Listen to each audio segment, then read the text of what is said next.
Bueno, seguimos aquí con Éxodo 20, cuando leemos que Moisés regresa a Egipto. Vamos a mencionar algunos detalles que vemos aquí en la lectura. Moisés se fue y volvió a casa de su suegro Jetro y le dijo: te ruego que me dejes ir a volver a mis hermanos que están en Egipto y ver si aún viven. Y Jetro dijo a Moisés: ve en paz. Si se fijan aquí, Moisés no le dijo: tuve un encuentro maravilloso, sino se acercó a él, hablándole, pues quiero ir a ver a mis hermanos, ¿no? Y pues otra cosa, él no agarró sus cositas y se fue, sino que reconoció la autoridad de Jetro, pues también sobre él, sobre su familia, su esposa. Él estaba viviendo con él y le dijo: te ruego que me dejes, ¿no? Fue pidiendo su bendición. Y Jetro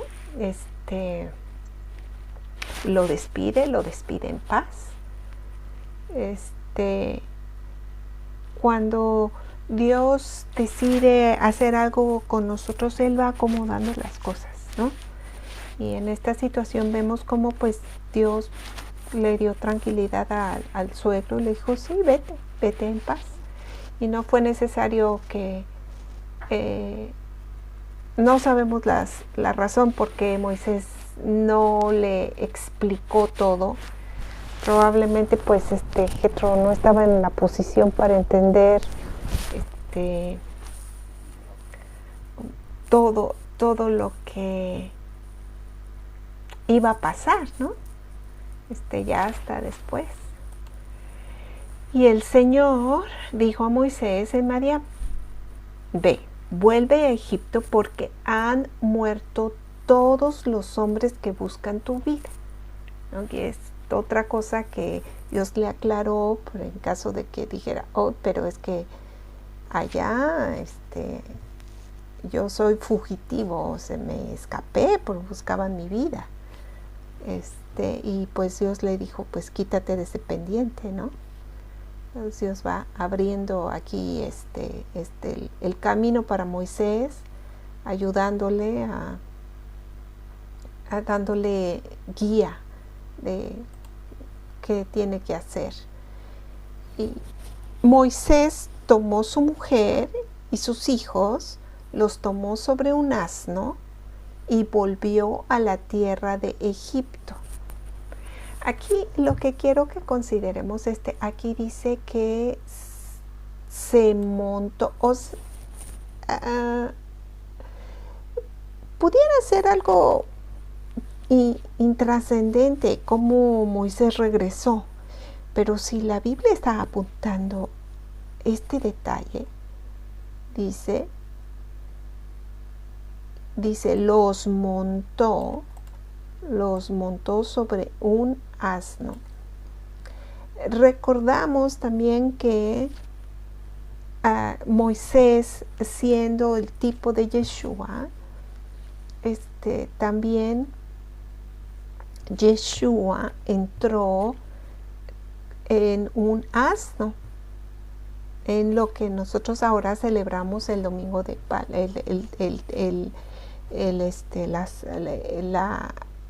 la entrada a Jerusalén, ¿no? Cuando el pueblo puso las palmas. Él dice: los montó sobre un asno y volvió a la tierra de Egipto. Tomó también Moisés la vara la vara de Dios en su mano. Esta vara con la que Dios le dijo: pon esta vara en el piso, y que le dice: agárrala, pero no la agarró de una manera normal, eso habíamos comentado, sino que fue de una manera fuera de lo común, ¿no? Tú no agarras una serpiente de la cola, pues fácilmente voltea y te pica. Y pues siguió la instrucción de Dios. Y es lo que Moisés tenía en la mano. Habíamos comentado que Dios nos usa con lo que ya tenemos. Él usó lo que Moisés tenía en sus manos, y era una vara. Y y tenía su propósito, ¿no? Dios, el hecho que él estuviera como pastor en el desierto, pues también fue parte de su preparación para esta hora que Dios lo había llamado, para ser libertador. Pero un libertador que tiene, no es un mandatario, no es uno que se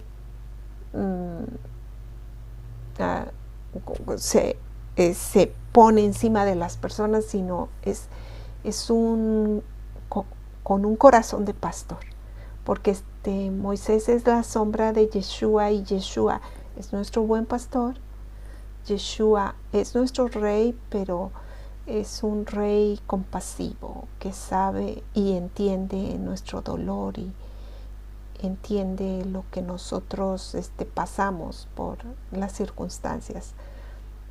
Entonces, Moisés tuvo esta preparación que moldeó su corazón. La Biblia dice que Moisés era un hombre humilde. El ser una persona humilde, manso y humilde de corazón. Así es Yeshua.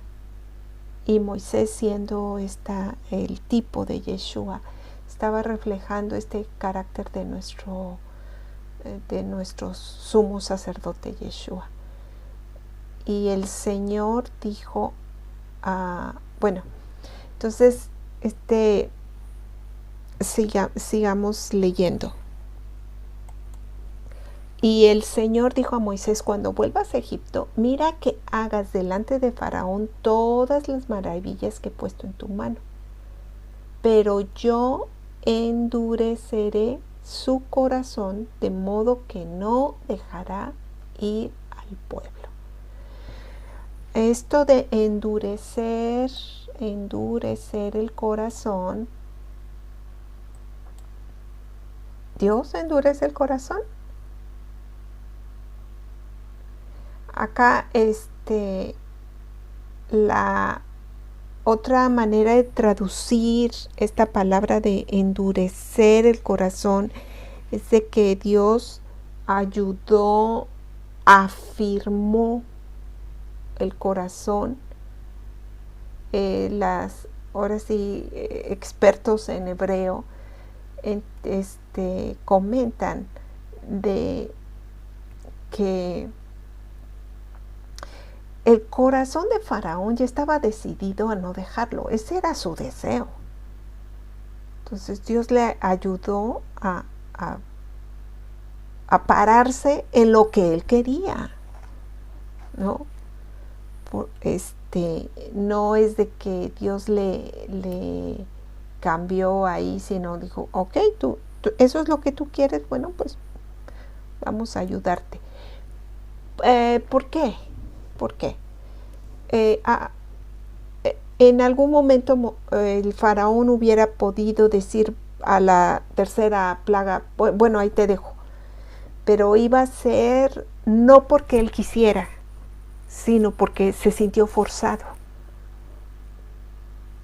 Entonces, Dios le ayudó a hacer lo que él quería, y además Dios usó esta situación ¿para qué? Pues para manifestar su poder. Como mencionamos antes, pues Dios usa, hay vasos de honra y hay otros vasos que son de deshonra. Y Dios nos llama a ser vasos de honra. Y para ser vasos de honra, ¿qué necesitamos? Pues hacer este vaso un vaso limpio, un vaso hermoso, un vaso donde se pueda depositar esa gracia. Y aun, aunque es un vaso de deshonra, no va a servir Dios a sus propósitos, pues claro que sí, porque Dios tenía que manifestar su gloria a los que estaban dispuestos a seguir, afirmar a otros también en lo que ellos querían, aquellos que estaban que iban a quedar asombrados o reconocer no fue un cuento lo que me platicó mi abuelo. Oh, sí, y el Dios, sí, sí, de verdad de que sí existe este Dios de Abraham, de Isaac y de Jacob, sí, sí es verdadero, existe. Entonces, personas, sí, y sí va a ser una división con estas plagas que venían, sí van a ser una división. Y ahora, en estos tiempos, con los problemas que estamos viviendo, que empieza a verse más división entre los que creen y los que no creen. Va. Entonces, acá esa es la manera de, pues, que se explica esto de endurecer su corazón, de modo que no dejará ir al pueblo. Entonces dirás al faraón, así dice el Señor.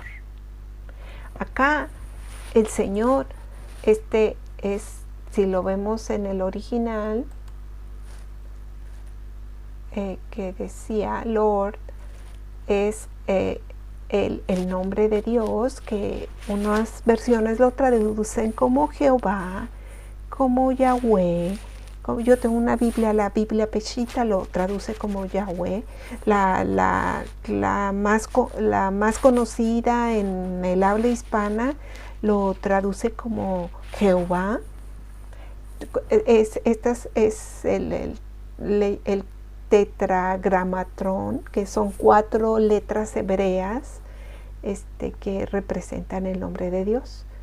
Y en muchas ocasiones está traducido, en lugar del nombre, lo cambiaron a qué, a Señor. Como esta versión aquí en inglés dice Lord, Señor. Si nos vamos al español, aquí dice Señor.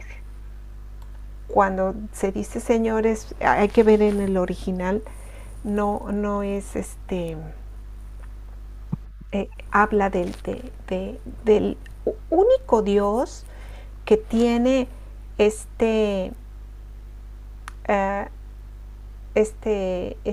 como él se refiere, ¿no? Habíamos comentado con el nombre de Dios. Y aquí es donde Dios empieza a revelar. Y está refiriéndose a Israel. Está todo esto orquestado. Una de las razones por la que Dios...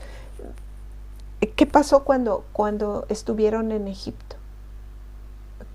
Se multiplicaron, crecieron.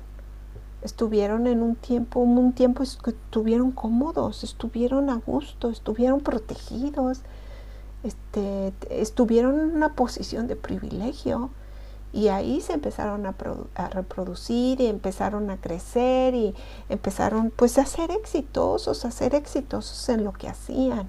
Entonces eso causó una situación de, uh, de preocupación para quienes, para los egipcios, porque estaban viendo que esta prosperidad y que tenían este pueblo, porque la mano de Dios estaba sobre ellos.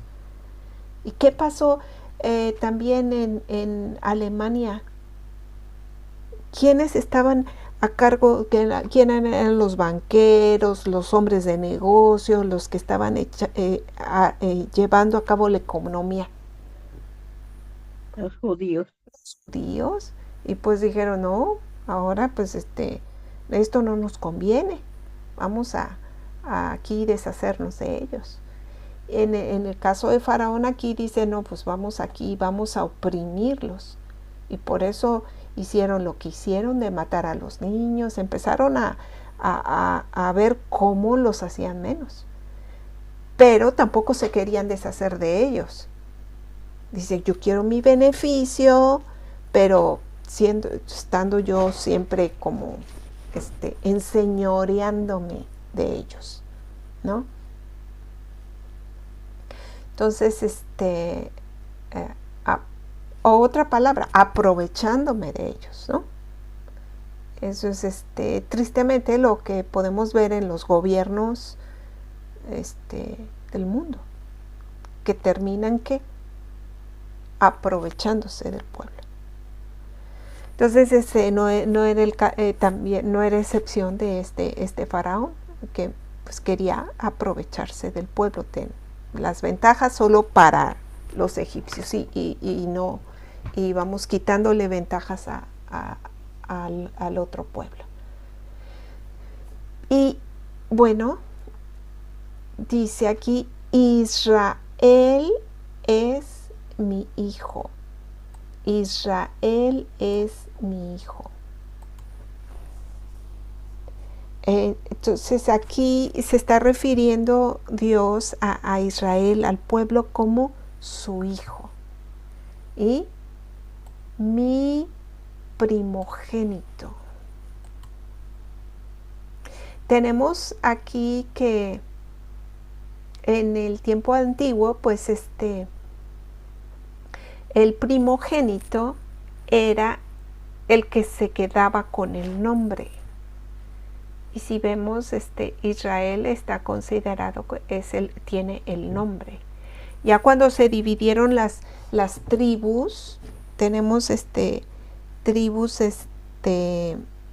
bueno, en la historia, si vemos en la historia, hubo el reino del norte y el reino del sur. El reino del norte se le llamó como Casa de Israel, porque el reino del norte, que también también se le refiere en la palabra como Efraín, porque ¿quién recibió la primogenitura? José. Y José la pasó ¿a quién? A Efraín. Y Efraín, pero pues sí, Efraín era el menor, pero bueno, él recibió la bendición de primogenitura. En el caso de Isaac e Ismael, ¿quién nació primero? Ismael. Pero ¿quién era el primogénito por bendición? Isaac. En el caso de Jacob y Esaú, gemelos. ¿Quién nació primero? Esaú. Pero ¿quién se quedó con la primogenitura, que hasta la buscó? ¿Quién era? Jacob se quedó con la primogenitura. ¿Por qué? Esaú la despreció. Esaú la despreció. Entonces, es un asunto también que Dios apunta. Y por una de las partes que significa el que tiene la primogenitura es que tiene privilegios de proteger. Sí tiene privilegios que te da la doble porción. ¿Qué pasó con José? Él recibió doble porción. ¿Cómo la podemos ver? Sus hijos fueron contados. No está la tribu de José, está la tribu de Manasés y de Efraín. Ahí vemos doble porción para José. Él tuvo la doble porción porque él fue el primogénito de una de las esposas de Jacob, Lea no, sino la hermana, ¿no? Raquel. Y pero aquí está ahí dentro de los pueblos, ¿quién es su pueblo, su primer pueblo? Israel. Israel. Dios tiene un pueblo y a su pueblo le llama Israel. Israel. Y este es y si vemos, pongamos atención a la hora de leer, cuando Dios se refiere a su pueblo, estar hablando de quién. ¿De quién habla? De Israel. De sus hijos. De Israel. Israel. Ahora, ¿por qué lo digo? Porque la palabra dice que los que estamos de fuera somos ¿qué? Injertados. Entonces venimos a ser parte del pueblo de Israel. Israel. Bueno, entonces aquí le está refiriendo, este es el primogénito, o sea, tiene un lugar de responsabilidad. El primogénito, estábamos comentando que tiene responsabilidades de proteger a la familia. Cuando el padre fallece, entonces el primogénito es el que va a ver por la educación espiritual de la familia, la protección de las hermanas no casadas. Por eso también recibe doble porción para poder proveer a los otros miembros de la familia. Y no es nada más el título de pues yo soy el ganón. No, tiene responsabilidades. Hay una razón por la que se le da doble porción también. Dios no es el de que Dios hace las cosas con propósito, ¿no? Entonces, porque nosotros sabemos que servimos y tenemos un Dios que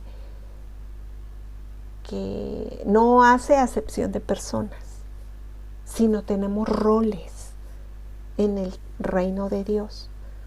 No es de que, porque yo soy el primogénito, yo soy más que tú, son roles. Entonces este es el rol al que Israel está siendo llamado como pueblo de Dios, porque a través de este pueblo, Dios tenía que cuidar de este pueblo, porque a través de su pueblo Israel viene pues la promesa de el Redentor, del Salvador.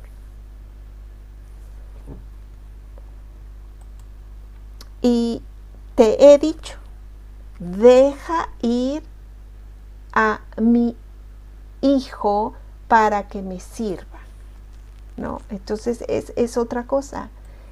¿Quién es su pueblo? Aquel que es su hijo. Así dice, este es mi hijo. No es una relación de señor y sino es una relación padre-hijo. Así es como Dios se quiere relacionar con nosotros. Aunque que evidentemente Él es Señor. Él es Adonai. Pero Él nos adopta en su familia. ¿Qué cargamos? ¿El ADN de quién? De Yeshua. Somos adoptados en su familia. Entonces Él dijo, deja ir a mi hijo para que me sirva. Pero te has negado a dejarlo ir. He aquí, mataré a tu hijo, a tu primogénito. Es aquí confrontando poderes. Oye, tú faraón, tú te crees que eres Dios. Tú te crees que puedes hacer lo que quieres hacer aquí con mi pueblo, mi primogénito. Te voy a demostrar cómo yo soy capaz de protegerlo. Y te voy a demostrar que tengo más poder que tú, porque tú no vas a ser capaz de proteger a tu hijo, a tu primogénito.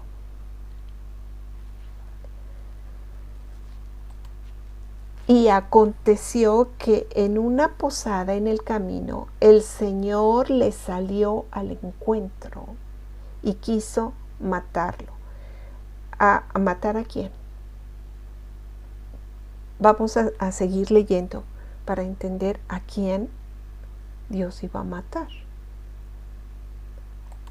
Entonces Séfora tomó un pedernal, cortó el prepucio de quién, de su hijo, el prepucio del hijo de Séfora, que era el hijo de Moisés, y lo echó a los pies de Moisés y dijo: tú eres ciertamente un esposo de sangre para mí.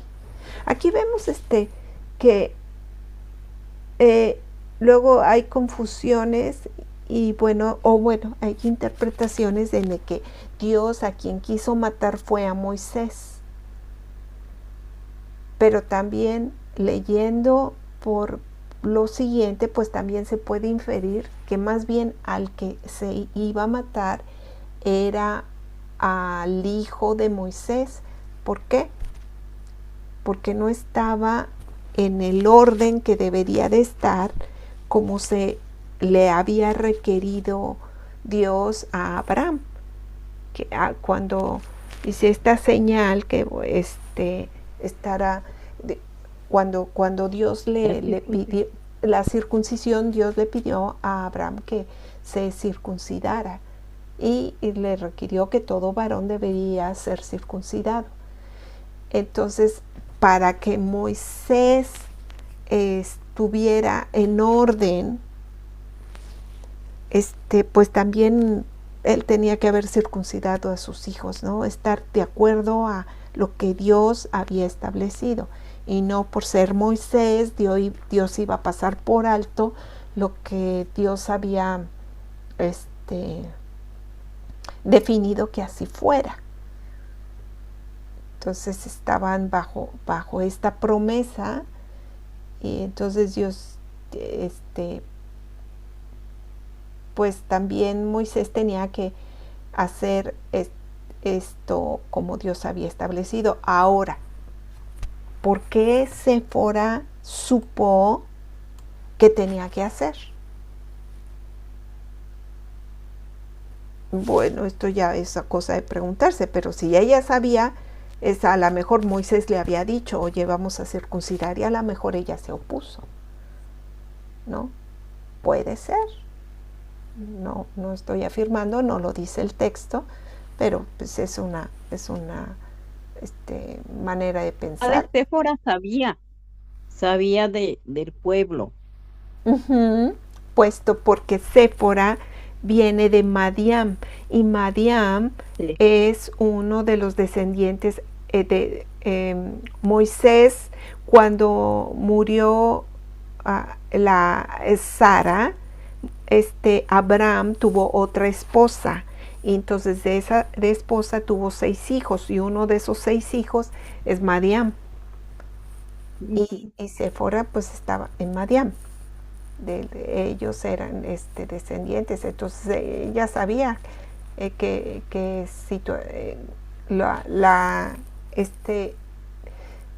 circuncisión. Sobre la circuncisión. O sea, si Séfora lo hizo es porque sabía que tenía que hacer, y pues lo hizo. Y Dios le dijo, ella había dicho entonces: eres esposo de sangre a causa de la circuncisión. Entonces lo hizo, pero a lo mejor no muy contenta, pero no tuvo más que hacerlo para poder poner estar bajo protección, ¿no? De poner en protección a sus hijos bajo este pacto que estaba con Dios. Y el Señor dijo a Aarón: ve al encuentro de Moisés en el desierto, y él y él fue y le salió al encuentro en el monte de Dios y lo besó. Entonces aquí también vemos cómo Dios le va a dar instrucciones a Aarón, porque Aarón se va a ir ahí. ¿A dónde? Al monte de Dios. Se encontraron afuera. Y contó Moisés a Aarón todas las palabras del Señor con las cuales le enviaba y todas las señales que le había mandado hacer. Aquí fue cuando Moisés le cuenta todo lo que Dios le había revelado. Entonces ahora sí, y aquí Moisés y Aarón reunieron a todos los ancianos de los hijos de Israel. O sea, aquí ya se presentan como Dios le dijo, los dos, Moisés y Aarón. Y que Dios le dijo que fuera primero que a los ancianos de los hijos de Israel. Y Aarón habló todas las palabras que Dios había hablado a Moisés. Hizo entonces las señales en presencia del pueblo. Entonces les habló, les mostró cómo Dios le instruyó con la vara y la mano y lo que Dios le mostró para ayudar a que ellos crecieran en su fe, ¿no? Y que vieran, no, sí, Dios, ¿cómo es posible que pueda hacer esas señales? Alguien está con él. ¿Y qué pasó? Después de hacer estas señales, después de hablar, y el pueblo creyó. El pueblo creyó. Y al oír que el Señor había visitado a los hijos de Israel y que había visto su aflicción, se postraron y adoraron. Ya el Señor estaba respondiendo a sus oraciones. Dios estaba manifestándose a este pueblo que no había estado siendo abandonado. Era el momento de intervenir. Era el momento de presentarse.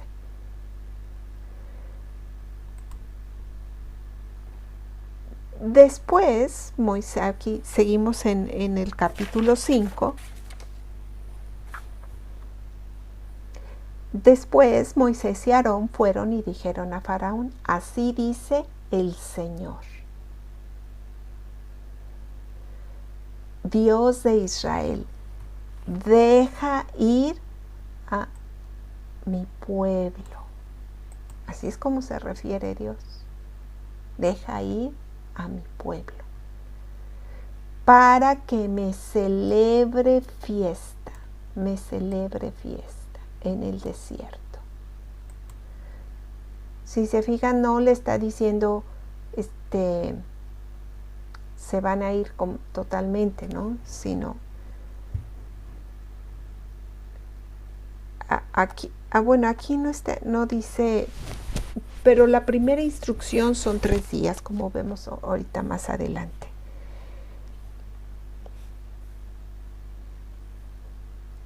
Pero Faraón dijo: ¿quién es el Señor para que yo escuche su voz y deje ir a Israel?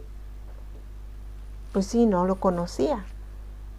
Y alguien que no conoce a Dios, pues no le va a obedecer ni le va a interesar hacer su voluntad, ¿no? Y la posición de Faraón, pues él es el señor de Egipto, él es el mero mero de ahí. No conozco al Señor. Efectivamente, Faraón no conoce. Y además no dejaré ir al pueblo. No dejaré ir a Israel, que pues es una respuesta natural, ¿no? O sea, vienes y me dices que yo haga algo en el nombre de alguien que pues realmente yo no conozco. pues sí, era una manera natural de responder de una persona que pues no conocía a Dios.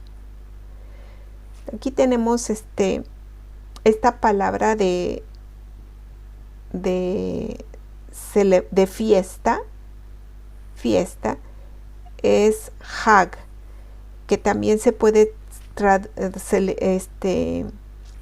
también se puede traducir como procesión, como marcha en círculos, como danza, como celebración. En el hebreo ahora actual también lo pueden lo interpretar como vacaciones. Entonces implicaba esta celebración moverse a un lado, a un lugar especial. Es una fiesta de peregrinaje.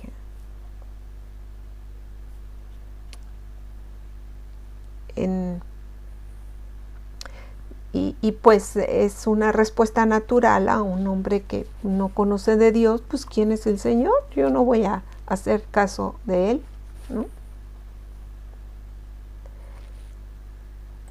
Entonces ellos dijeron, el Dios de los hebreos nos ha salido al encuentro.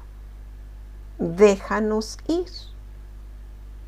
Te rogamos, camino de 3 días al desierto para ofrecerle sacrificios al Señor. Siempre que veamos Señor, aquí es el nombre de Yahweh, ¿no? El tetragramatón. Sacrificios al Señor nuestro Dios, no sea que venga sobre nosotros con pestilencia o con espada. Porque eso era lo que Dios ya sabía, ¿no? Que tenía que venir contra Faraón y las primeras plagas, si sabemos, caen en todos. Ya después hay una distinción entre las plagas, pero las primeras le cae a todos. Dice, no sea que venga sobre nosotros con pestilencia o con espada. Pero el rey de Egipto les dijo,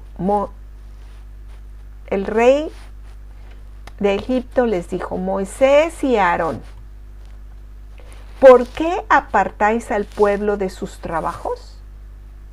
Volved a vuestras labores. ¿Qué interés tendría el faraón de dejar que el pueblo le estuviera produciendo, verdad?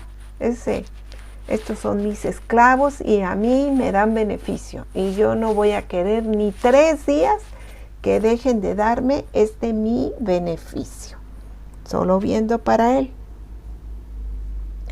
Ahora aquí hay una palabra, vemos esta palabra que dice mi pueblo. Mi pueblo en hebreo se dice a mí. Y hay otra palabra que leemos en Oseas que se llama lo a mí, que significa lo es no. Entonces es no mi pueblo. Porque este pueblo de Dios tiene Dios un pueblo y en un momento va a dejar de ser pueblo. También hay, vamos a Oseas para ver estas palabras. En Oseas 1,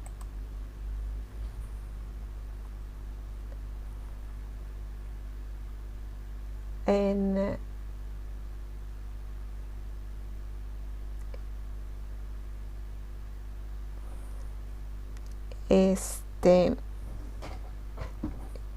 el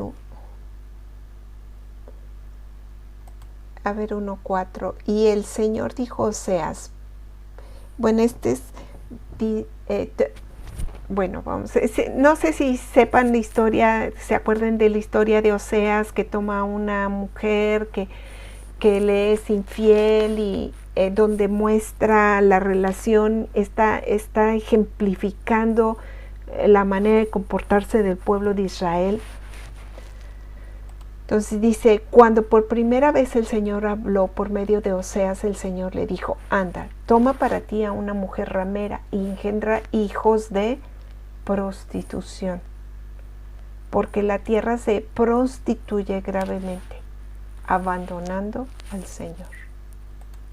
Fue pues y tomó a Gomer, hija de Diblaim, y ella concibió y dio a luz un hijo. Y el Señor dijo, Oseas, ponle por nombre Jezreel. Jezreel. Jezreel es el significado de Jezreel es esparcido.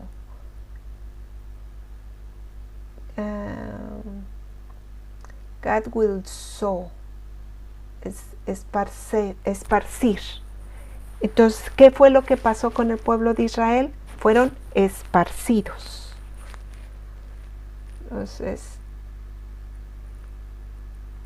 nos regresamos. Porque dentro de poco castigaré a la casa de Jehú por la sangre derramada en Jezreel y pondré fin al reino de la casa de Israel. Dios. Y sucederá que en aquel día quebraré el arco de Israel en el valle de Jezreel. Ahí iba a romper, ¿no?, con la casa de Israel. Ella concibió otra vez y dio a luz una hija.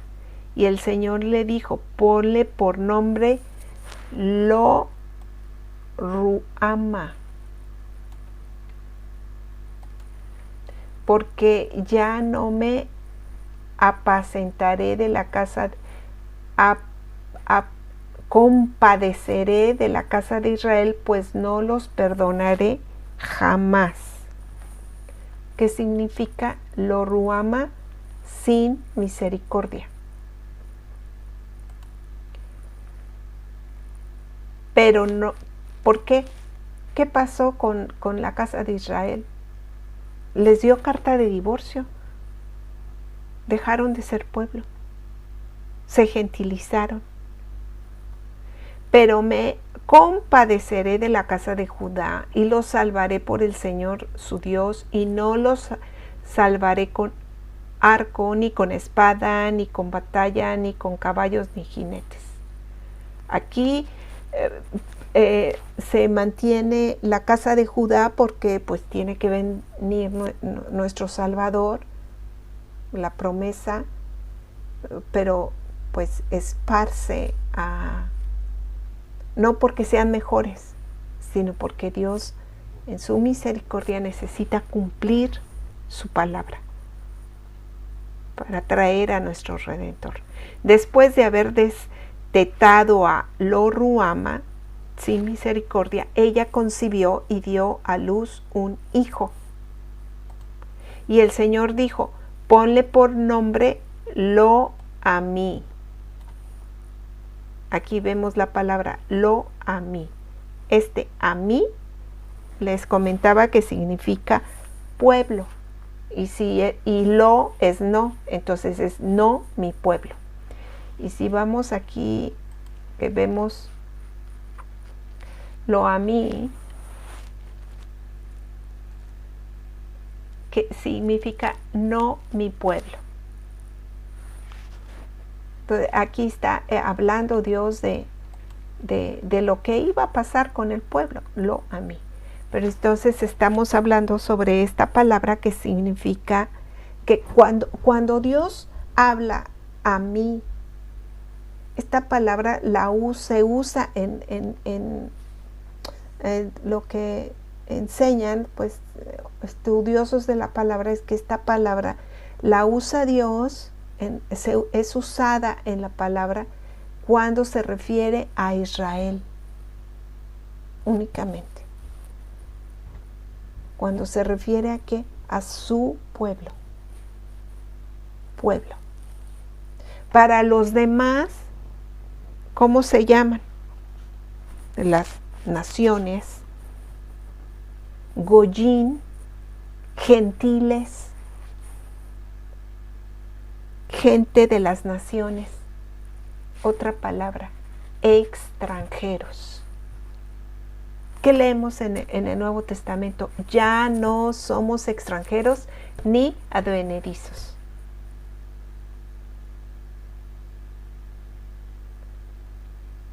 Entonces, ¿qué nos está diciendo Pablo? Que ahora somos ¿qué? Pueblo. Pueblo. Regresamos a Éxodo 5.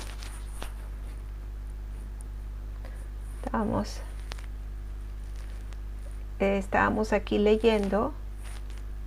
Entonces ellos dijeron, el Dios de los hebreos nos ha salido al encuentro, déjanos ir, te rogamos camino de 3 días al desierto para ofrecer sacrificios al Señor nuestro Dios, no sea que venga sobre nosotros con pestilencia o con espada. Pero el rey del Egipto les dijo, Moisés y Aarón, ¿por qué apartáis al pueblo de sus trabajos? Volved a vuestras labores. Y añadió Faraón, mira, el pueblo de la tierra es ahora mucho, y vosotros queréis que ellos cesen de sus labores. Aquel mismo día, pero enseguidita, dice, se puso en marcha, dice, yo voy aquí a poner en orden la situación. Dio órdenes Faraón a los capataces de que estaban sobre el pueblo y a sus jefes diciendo, ya no daréis como antes paja al pueblo para hacer ladrillos. Que vayan ellos y recojan paja por sí mismos. Entonces, aparentemente,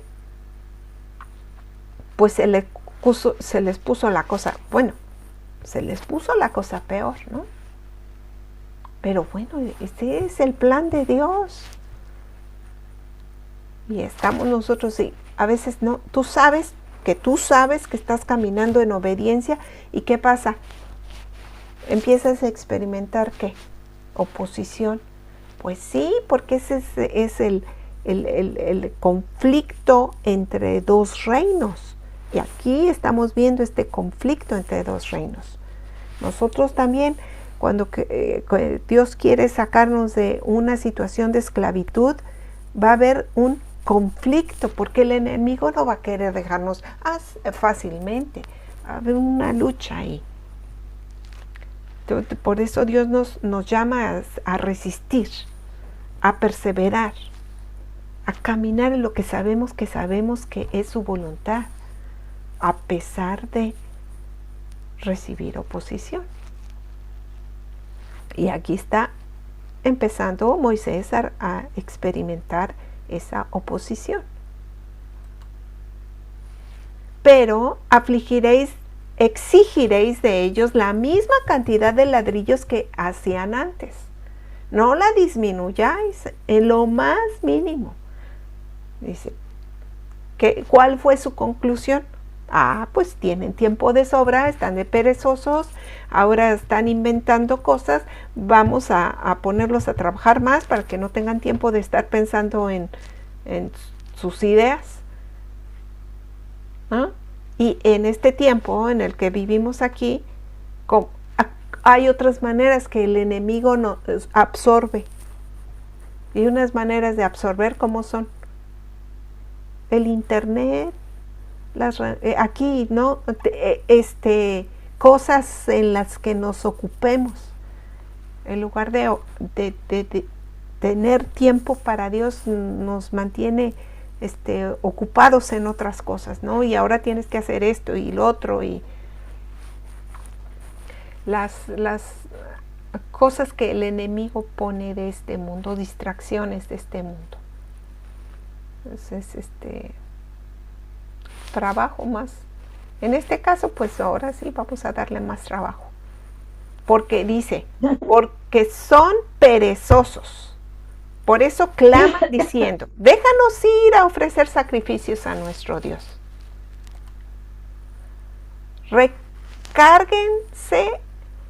Recárguese el trabajo sobre estos hombres, para que estén ocupados en él y no presten atención a las palabras falsas.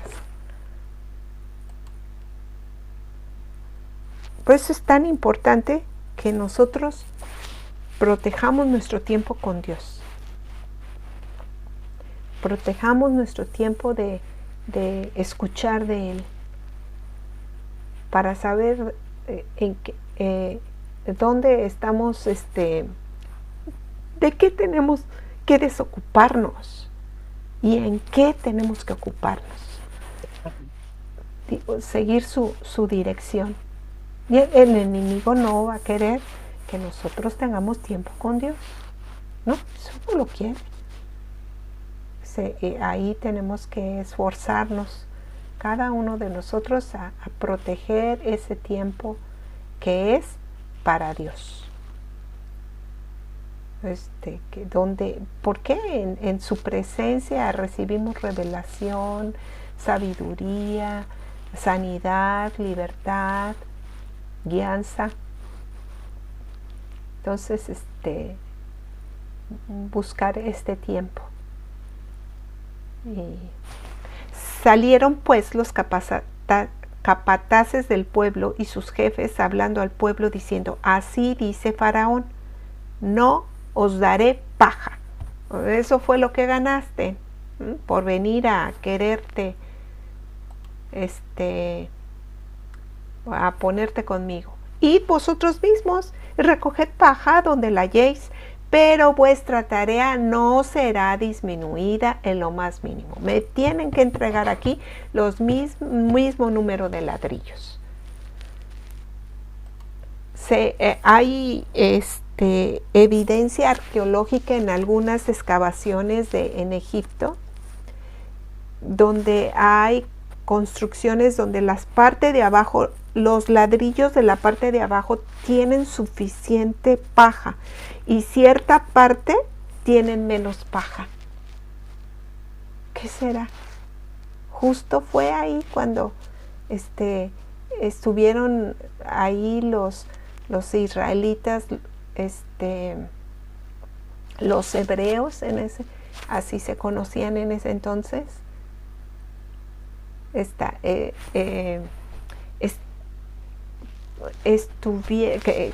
La evidencia arqueológica también eso habla de que en un tiempo no le pusieron la paja suficiente. Y los capataces los apremiaban diciendo, acabad vuestras tareas, vuestra tarea diaria, como cuando teníais paja. Y azotaban a los jefes de los hijos de Israel, para que los capataces de Faraón, voy a leer de nuevo. Y azotaban a los jefes de los hijos de Israel que los capataces de Faraón habían puesto sobre ellos, diciéndoles, ¿por qué no habéis terminado ni ayer ni hoy la cantidad de ladrillos requerida como antes?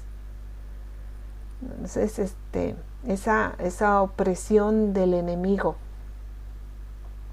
que cuando ese espíritu, ¿no?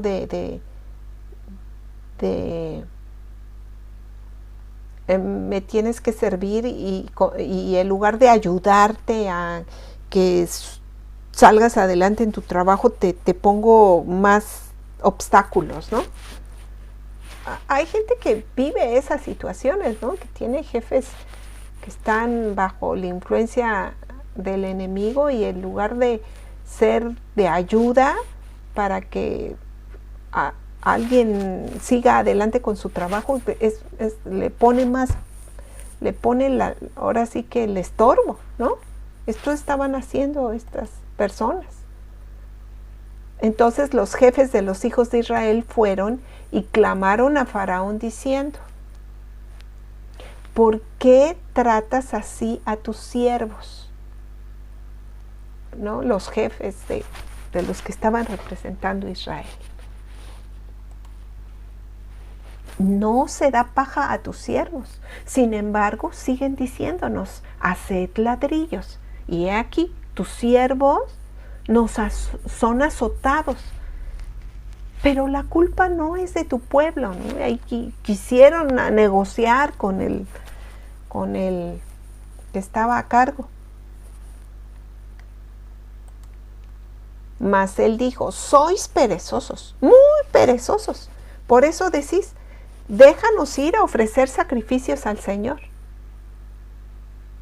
Ahora pues, id y trabajad, pero no se os dará paja. Sin embargo, debes entregar la misma cantidad de ladrillos.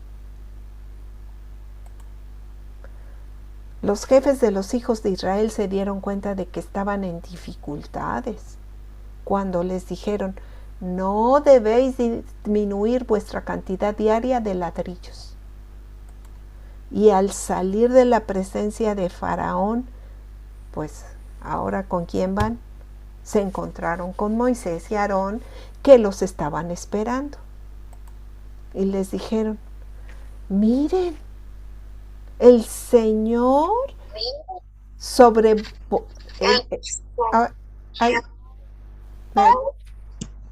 les voy a...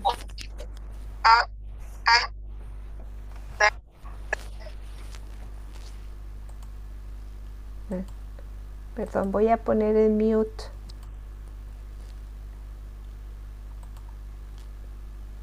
Ok. Es que algún micrófono se abrió y estaba escuchando eco. Bueno, y les dijeron: miren, el Señor sobre vosotros, mire el Señor sobre vosotros y os juzgue, pues nos habéis hecho odiosos ante los ojos de Faraón y ante los ojos de sus siervos, poniéndoles una espada en la mano para que nos maten. O sea, fuiste a hablar con Faraón y lo único que conseguiste es que nos vaya aún peor. Y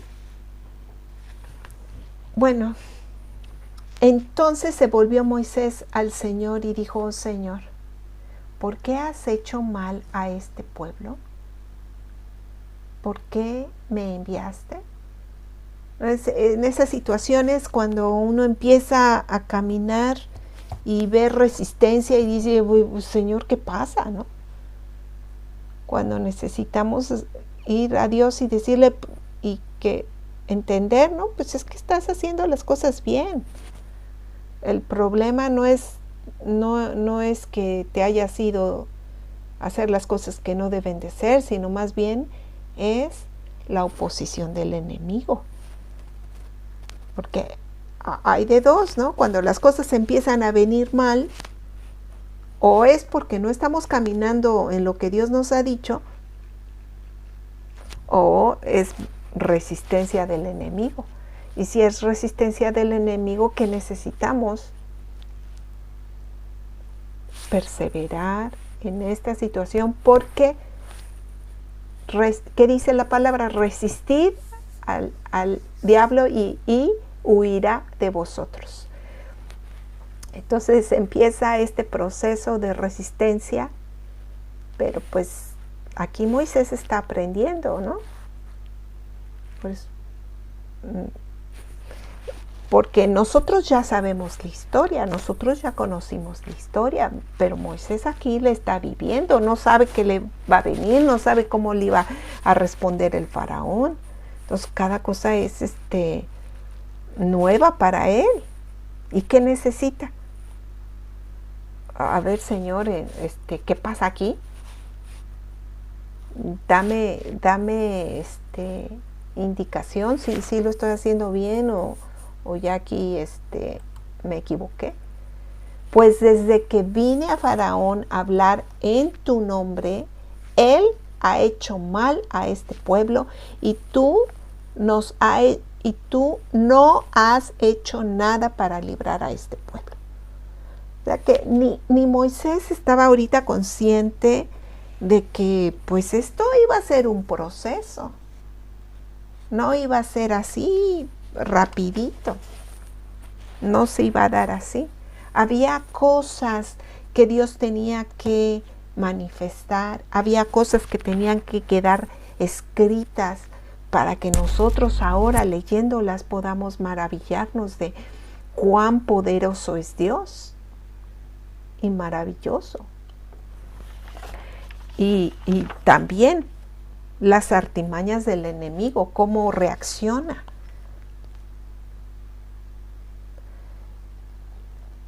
Entonces, solo quiero comentar dos palabras. Resaltar aquí la palabra de mi pueblo, cómo se refiere Dios a mi pueblo. Y de nosotros que somos que somos llamados sus hijos, que lo podemos leer si vamos a Efesios, en Efesios 2, vamos al 11, dice, recordad pues que en otro tiempo vosotros, dice aquí, los gentiles. Esta palabra de los gentiles es como se refiere Dios a los que son de las naciones. Los gentiles en la carne, llamados incircuncisión por tal llamada circuncisión, hecha por manos en la carne. Recordad que en ese tiempo estabais, ¿qué dice aquí? Separados de Cristo. Excluidos ¿de qué? Ciudadanía de Israel. ¿A quién está hablando Pablo ahorita? A nosotros, a los que venimos de las naciones. Extraños a los pactos de la promesa, sin tener esperanza y sin Dios en el mundo. Pero ahora en Cristo Jesús, vosotros que en otro tiempo estabais lejos, habéis sido acercados por la sangre de Cristo. Porque Él mismo es nuestra paz, quien de ambos pueblos, aunque si se fijan esta palabra pueblos no está, se puso aquí para darle, bueno, los traductores la pusieron, pero no está. Quien de ambos hizo uno, derribando la pared intermedia de separación. Porque en el tiempo de no sé si ya les he comentado, ¿no? Los que querían hacerse judíos tenían que pasar por toda una serie de preparaciones y estaban, se les llamaba advenedizos, los que estaban en este proceso, y había una separación con los que ya estaban a los judíos. La cosa es de que se les llamaba advenedizos. Y había una separación. Pero aquí dice, aquí afirma Pablo, aboliendo en su carne la enemistad, la ley de mandamientos, es que esto tampoco está, dice, la ley de los mandamientos expresados en ordenanzas para crear en sí mismo de los dos un nuevo hombre, estableciendo así la paz. La cosa es que aquí hay varias palabras que no están y no sé si leyéndolo tenga tal vez otra luz. aboliendo en su carne la enemistad, la ley de mandamientos en ordenanzas, para crear en sí mismo de los dos un nuevo hombre, estableciendo la paz. Y para reconciliar con Dios a los dos en un cuerpo por medio de la cruz, habiendo dado muerte a ella en la enemistad. Bueno, ahorita lo que quiero resaltar es cómo somos aquí el 19. Así pues, ya no sois extranjeros, ya no sois extraños ni extranjeros. Entonces no nos llamamos extranjeros. ¿Quién es un extranjero? El que no pertenece al pueblo. Y Dios nos ha hecho parte del pueblo.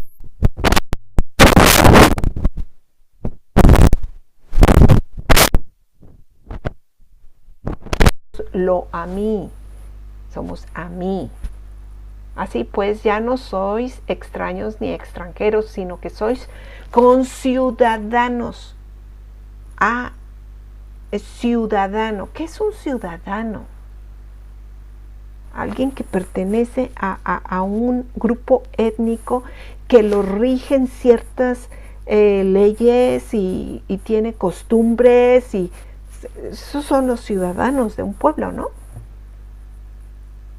Ya no sois sino que sois conciudadanos de los santos y sois de la familia de Dios. Ahora pertenecemos ¿a quién? A la familia de Dios. Y lo cantamos, ¿no? Somos un pueblo de Dios, edificados sobre el fundamento de los apóstoles y profetas, siendo Cristo Jesús mismo la piedra angular.